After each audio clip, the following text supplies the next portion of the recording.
All right, we want to say blessed love. Welcome to the Emeterians all the way from Spain. Giving thanks being here on powerofreggae.com. What time is it over there right now? All right, brother. Greetings, first of all, and thank you for having us there. Yes, Right here is 2 p.m. All right, cool then, yo. And I just want to say we have Brother Wildman, Sister Mary Jane, and Magalion, right? Yes, right. All right, cool then. I wanted to ask, right? First thing I wanted to ask was, being from Spain, right?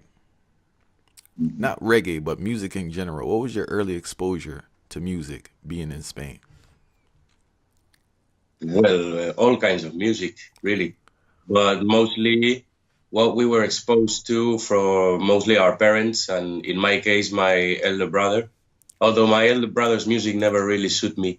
He was more into heavy rock and heavy metal. And I was always more like, soul, funk, blues. Yeah. And later on my teens, I discovered reggae music. All right, then, Sister Mary, what was your early exposure? Same story or something different? Yeah, no, it's more alike. I mean, Magalion and myself, we are brother and sister, so we grew up together. All right, cool then. With our parents' music. So we are Portuguese, although we were born in Spain, and our parents are Portuguese. So we haven't listened much to Portuguese or Spanish music in our childhood. It was most international, American, English, soul, funk, R&B, and actually musicals as well. We love to hear musicals. We had a long trip from Spain to Portugal in our car, about 8 hours drive, and we were singing the Phantom of the Opera and Miserables and Queen and all sort of music. Beach Boys, Michael Jackson. That's the kind of Beatles, music. yeah. All right, then. So how was that? How was that like being Portuguese growing up in Spain? Well, language-wise, it's a little crazy, right? Because we were speaking Portuguese with our parents at home. Then we were speaking Spanish with our colleagues at school, and we were in an English school. So basically, we had to speak English with teachers, Spanish with the kids, and Portuguese at home. So. All right, then. All right, cool. But I think both me and my sister, we see it as a blessing, Yeah. Because we can go many places and communicate with many people, Yeah. and it's not difficult for us to write songs in English nor in Spanish nor in Portuguese, I'm glad you mentioned that. I was going to ask you that earlier. Right? I mean, later, but we could talk about it now. All right. So if you're writing a song, you speak Spanish, Portuguese, and English. Say you're writing an English song, right? Are you able to capture the essence of what you're saying in English, or do you capture the essence stronger in another language? We try, we try to. I mean, we studied English in a bilingual school since we were very little, and we've always listened to English-speaking music, and we watch everything in the original version, All right. And So we lived in London. We more or less we try to think in English. I mean, we don't try to think in Spanish and then translate it, because that makes no sense. Yeah. To learn the way English people speak, the way Spanish people speak, Portuguese people speak. I mean, it comes sort of natural.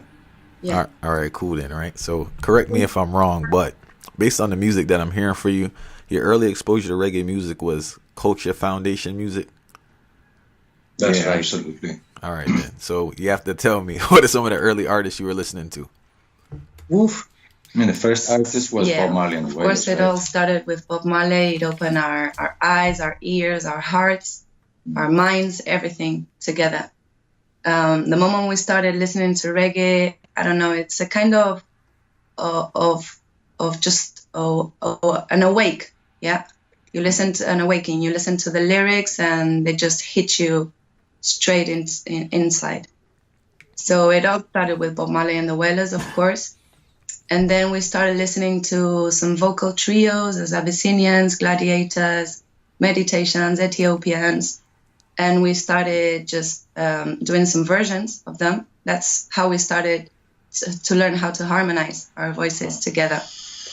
All right, so I hear the real foundation music, right? The real original foundation music. All right, we give thanks for that. We used to buy CDs, and in those days, oh my God, it's gonna sound as like we were 60. But in those days, there was no internet. You cannot do that kind of research. So we used to buy a CD, and on the booklet, you would see pictures and other artists' names. So that would be your reference. I mean, you buy a Bob Marley album and you see that Peter Tosh, Bonnie Wailer, maybe Desmond Decker, and you say, who's these guys? Yeah. You buy some more CDs from them, and then it goes on and on. So you really became students of the music. Yeah. Right. That was the cassette. I mean, the first time I listened to Bob Marley and the Wailers, it was like old Lee Scratch Perry recordings. Still, you depended on the booklet to know more artists. Exactly. It's not like you will put Jamie Cliff on Wikipedia. Related artists. And you will have all the biography. We had to buy books wherever we could find them. I mean, we had to, watch documentaries. We didn't know no one that listened to reggae music. So we basically discovered artists by ourselves, most of them, so they weren't really, I get you. So, what was people's responses when you guys started listening to reggae music, like peers and family? What did they have to say about that? It's rebellious music, right? So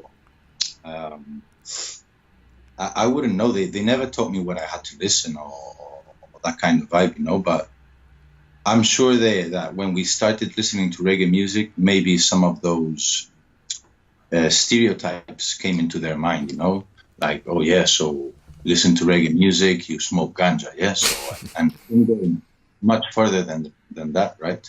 Now you have the good news that reggae music has been considered internationally, by the UNESCO, right? So now it's you can see that reggae music is about maintaining a pure message of unity and love, and that in first place rather than ganja or this or that, So at the beginning, it was weird for people to see us listen to reggae music, to grow our dreadlocks and everything.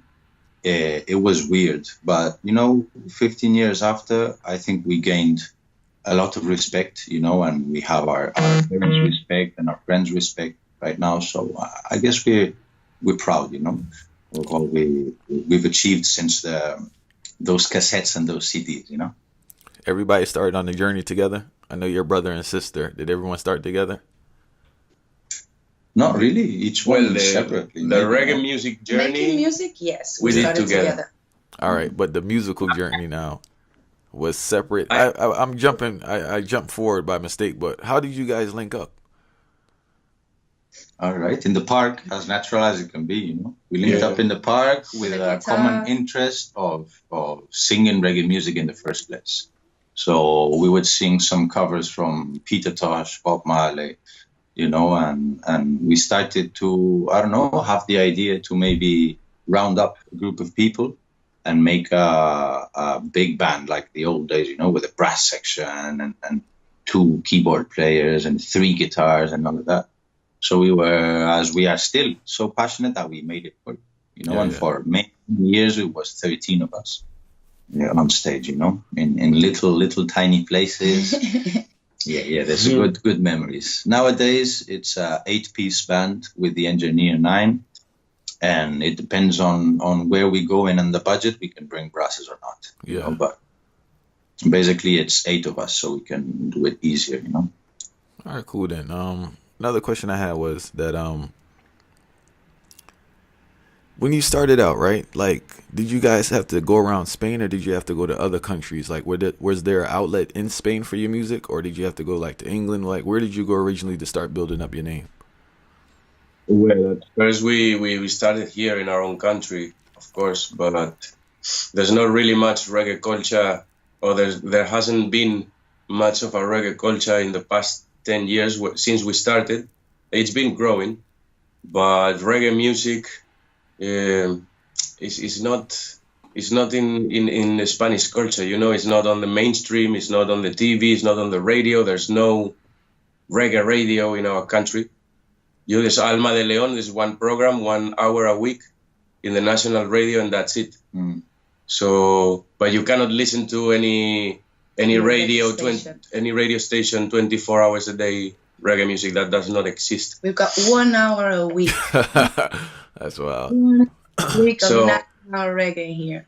In the beginning, I guess we played a lot because we were not doing it for the money in the beginning. You know, we were not thinking of being musicians for the rest of our lives. In the beginning, it was more like a hobby, so we played here and there, mostly in Spain. But as the time went on, we realized that we needed to leave. If we really wanted to do something in the reggae scene or industry or history, we needed to leave, and we went to London. And that our 4-year chapter in London, you know, where we met many musicians, artists, where we met Chris Peckings for that Journey album, where we met Dilly Stingray, you know, for these last big albums. Big ups for Dilly. And for Chris as well. So, I mean, it seems like a long journey. I know that for artists that have been there for 30, 40 years, a 15-year journey is nothing, right? But for us, watching and looking back all those 15 years, it does seem like a nice journey, you know, with lots of ups and downs, but especially lots of good memories, you know, and lots of experience. All right, so we've learned, and we're still learning. Yeah, and before we went to London, we actually had this version of the band called Versionites, and we used to do once a month at least a tribute to a reggae artist. So we learn singing those songs and playing them, and people get to know different artists as well. Because here in Spain, you can only see time to time a tribute to Bob Marley, of course. But we opened that a little bit more and try to let people know more artists and the foundation, you know, where everything comes from, because people go crazy with Proto J and Chronix. Serious thing. You know, you need to know the root of this. So we've done tributes from Alton Ellis to Abyssinians, Gladiators, Studio One, Gregory I, Dennis Brown. And this is wild to me, right? I've interviewed like a lot of reggae artists, and I noticed that the Europeans are more knowledgeable of reggae music, especially its origins, and more appreciative. Why do you think that's the case? Because we didn't grow up around it. We just have a unique love for it. So you could say we are studying it. You know, that's how much we're into it. Many Jamaicans maybe grow around it and they don't appreciate it that much. It's like the people that live near the sea and they never go to the beach. A serious thing, you know. We have no beach in Madrid, so we never go to. You can't take us out from the beach. Nah. We will go nowhere else. So I don't know. Basically, I wouldn't make the comparison. I just know that in our case, as you see, we've seen every documentary there is on reggae music, you know, and Jamaican culture. We've seen all kind of movies. We have many books, you know, of Rastafarian culture, of we got bass culture. We got many books that, you know, tell about the history, and I don't know, we know where it all comes from, you know, and we like, if you're watching, you're seeing a tree, I like to know where the roots come from, you know. So yeah, I mean, I wouldn't know if in Europe in general, but yes, especially here in Spain, as we didn't know no one that listened to reggae music. Our parents didn't listen to reggae music, you know. So once we were exposed to reggae, it hit us so hard that we needed to find more and more. Kind of addiction, you know. And it's that stopped since then, you know, and we're still in search of new music and new reggae and vinyls from back in the day and from nowadays.